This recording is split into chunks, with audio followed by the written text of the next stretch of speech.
जय माता दी। बड़ों को मेरा चरण स्पर्श और छोटों को मेरा प्यार।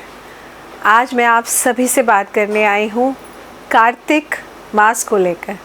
कार्तिक का महीना वैसे तो मुझे बहुत ही अच्छा लगता है। इतना सुहावना मौसम होता है कि सुबह और शाम की हल्की हल्की ठंडक ही हमारे मन को, हमारे चित्त को एकदम ठंडा करके रखती है।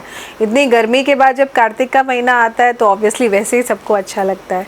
लेकिन क्या आप जानते हैं कि कार्तिक मास का महीना बेहद ही खास माना गया है दान पुण्य के लिए। और यही वजह है कि कार्तिक मास के महीने में त्योहार ही त्योहार इतने सारे पड़ते हैं कि उनको करना, त्योहारों के बहाने दान करना हमारे लिए बहुत ही पुण्यात्मक माना जाता है। कार्तिक महीने के कुछ नियम हैं। अगर आप रोज़ाना दान नहीं कर सकते, पूजा पाठ नहीं कर सकते, कार्तिक मास का स्नान नहीं कर सकते। कार्तिक मास के स्नान से मेरा मतलब है कि कार्तिक मास का स्नान यानी कि ब्रह्म मुहूर्त का स्नान, यानी कि सूरज निकलने से पहले कार्तिक मास का स्नान। अगर आपको लगता है आप ये नहीं कर सकते हैं तो जो नियम मैं आपको इस वीडियो में बताऊँगी, अगर आप इतना भी कर लेंगे, भरोसा रखिए कि आपको कार्तिक मास का फल ज़रूर मिलेगा। सबसे पहली चीज़ आपको क्या करना है, कार्तिक मास में जो बहुत ही ज़रूरी होता है कि सुबह ब्रह्म मुहूर्त में उठकर स्नान ज़रूर करना चाहिए। अब कुछ लोग कहेंगे कि नहीं मैम हम तो नहीं कर सकते। नहीं कर सकते तो कोई बात नहीं, मत करिए। मैं आगे आप लोगों के लिए और भी चीज़ें बताऊंगी। लेकिन अगर आप कर सकते हैं तो आप अगर ब्रह्म मुहूर्त में स्नान करेंगे तो आप देखेंगे कि आपके अंदर कॉन्फिडेंस लेवल इम्प्रूव होता है। कार्तिक मास में ब्रह्म मुहूर्त में स्नान करना बहुत उत्तम माना जाता है। इसके पश्चात कार्तिक मास में दान पुण्य का भी बहुत महत्व है। रोज़ाना आप कोशिश करिए कि गाय की रोटी, कुत्ते की रोटी, किसी पक्षी की रोटी, ब्राह्मण की रोटी या किसी गरीब को कुछ ना कुछ दान करें। रोटी बना के दान नहीं कर सकते, कोई बात नहीं, आप कुछ नहीं तो 5 रुपये का एक बिस्किट का पैकेट ले लीजिए, 10 रुपये का बिस्किट का पैकेट ले लीजिए और किसी ना किसी व्यक्ति को दान ज़रूर करिए। दान हमेशा उसको करिए जिसके काम आ सके। जिसका पेट ऑलरेडी भरा हुआ है आप वहाँ ले जाकर दान करेंगे तो वो दान आपका किसी काम का नहीं है। तो दान हमेशा किसी नीडी को करेंगे तो बहुत ही अच्छा रहेगा। तो दान पुण्य इस 30 दिनों में, कार्तिक के महीने में दान जितना हो सके दिल खोल कर करिए, क्योंकि इस महीने का दिया हुआ दान आपके पास 10 गुना ज़्यादा आपको वापस होके मिलता है। दान के साथ में कुछ सब्जियां ऐसी हैं जो नहीं खानी चाहिए। चना हो गया, मटर हो गया, बैंगन हो गया, मूली हो गई।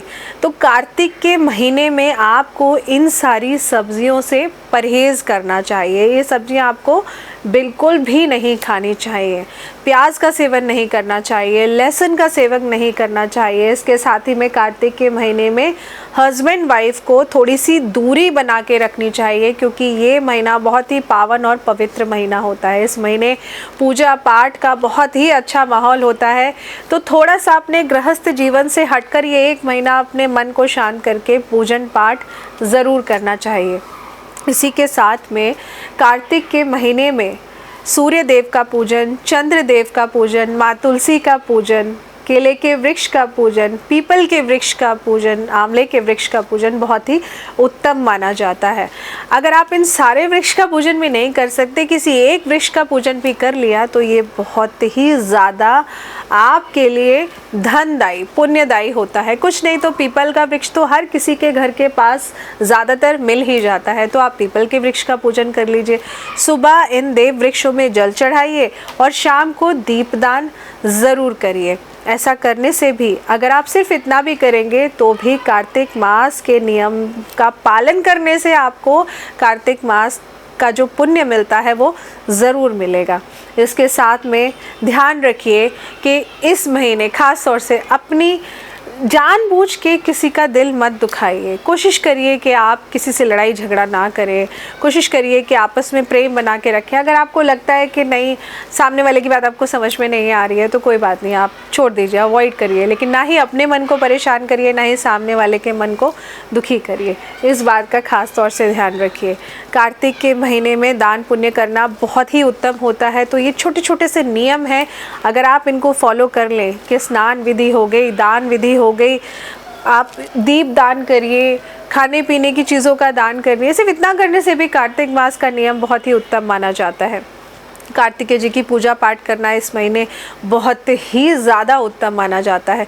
लेकिन हर किसी के घर के पास में कार्तिक जी की मूर्ति नहीं होगी, फ़ोटो फ्रेम नहीं होगी, तो आप अपने घर में लाकर भी पूजन कर सकते हैं। नहीं तो शिव परिवार जहाँ भी मंदिरों में होता है वहाँ कार्तिकेय जी की मूर्ति ज़रूर होती है।